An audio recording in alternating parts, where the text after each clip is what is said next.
You know, getting older isn't easy, especially in a culture that idolizes being young. But Studio 5 contributor Connie Sokol says you shouldn't dread your next birthday, no matter what the number. You should embrace it. You should celebrate it. Connie, how are you? Yeah. Boo, yeah. Yes. I'm doing awesome. You absolutely enforced this rule in your own life last month, right? Yes, I did. I did this 50 days to 50, and I just threw it out there. I thought maybe it'll be boring. I don't know, but it was magic, and it was wonderful, I think, because I was really aware, and I found ways every day. I was looking for ways to celebrate. So you counted down. It's so fun. I counted it down 50 days to 50, and I went on my blog and I shared different insights, and it was so fun. Of course, for me, my kids are like, we can't wait till you're 51. We're so tired of this. But it was so fun. It's become this whole year of jubilation. Did you do anything, or was it more reflective? Yes, well, it was reflective, and I did things. So I just tried new things. I did stuff with friends. I did a service every day and made it a conscious thing. I mean, there was just a variety of areas. I tried to do all the different aspects, physical, you know, I was doing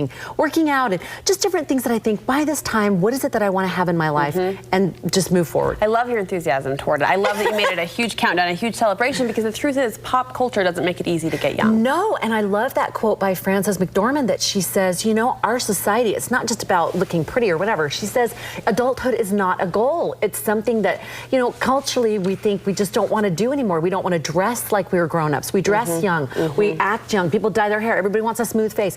I love when I'm talking to people that have character. And now I'm not embracing that I love wrinkles. I'm saying we need to live and be joyful that we're living rather than, oh no, I'm another year older. It's going to happen, people. So let's enjoy it, embrace it. Well, what's the alternative, right? Exactly. Let's get older. I don't get that. Any day, absolutely. You really, though, want us to look at birthdays, aging with a dose of fun. When did birthdays stop being fun, do you think? Yes, I think, you know, when we're like, we don't get cake anymore and we don't have people throw us a party. I love to find the fun. And my kids have such a great example of that, of my mother, their grandma, because she is past 35, Mom, and we don't even know. But she, you know, officially senior at some point. But she started a business a couple of years ago. She started seminars this fall. She's on a TV show. She started a TV show. She's, you know, past that age, but she is having a ball. She wears fun colors. She loves to go travel. My kids are seeing, wow, every single stage is fun. You've just got to find it and make that joy. And as we talk about the fun factor, I understand you had a name for your birthday party, or you did a theme? Oh, it was the Jubilation. Yeah, it's the whole year. Jubilation. That's right. And that's like, oh, every month we're going to celebrate Mom's 50. Like I said, they're like, when is she turning 51? I love it. It's so fun. When it comes to age, the focus oftentimes gets put on a number, right? That number you're advancing to. You say we should really learn something from each number that we pass by. Seek the learning. I think sometimes, you know, we have our uber 20s and our overzealous 30s, and we just zoom, and we don't realize that we need to stop and turn around and look at the vista. We've learned something. We've become something. So what has that been? And it's really important to take those quiet times and do that. And whether it's a big thing, an overnight, or just the laundry room, that's where it's been for me sometimes. You just, first of all, I encourage you to review some mental snapshots. What were meaningful moments? And then ask, why were they meaningful? Why did those matter to me? Is it something I accomplished, something I learned, something I contributed? What is it that was meaningful to me over this last year or 10 years or whatever? I like to do it on my birthday. But it's so magical because you'll start realizing you progressed. You did. You did things. You became things. And even look through your journal or your scrapbook and you'll see that. And it's wonderful because then you go, I have been moving forward. Right. When you don't realize it. I just passed a decade, right? I just passed a certain decade a couple years ago. I'm well into my 30s. Yeah, exactly right. But it was interesting to do what you just talked about, that evaluation, that reflective approach, and look at how far you've come. And in my case, a chunk of 10 years, right? My 20s. But every year offers that advancement opportunity. Yes, absolutely. And I think it's important during those times to acknowledge that you've made a shift. Sometimes we go into that next decade, especially the bigger ones, the 20, 30, 40, 50. We move into a shift and then we go kind of in a limbo. We don't realize what's happening. It's great to step back and acknowledge, wow, I have physically, emotionally, your body, mind, and soul, they shift. And this research backs it up. These are real changes. In fact, I was reading, it was so funny, it said that when women are pregnant, our brain shrinks about 4%.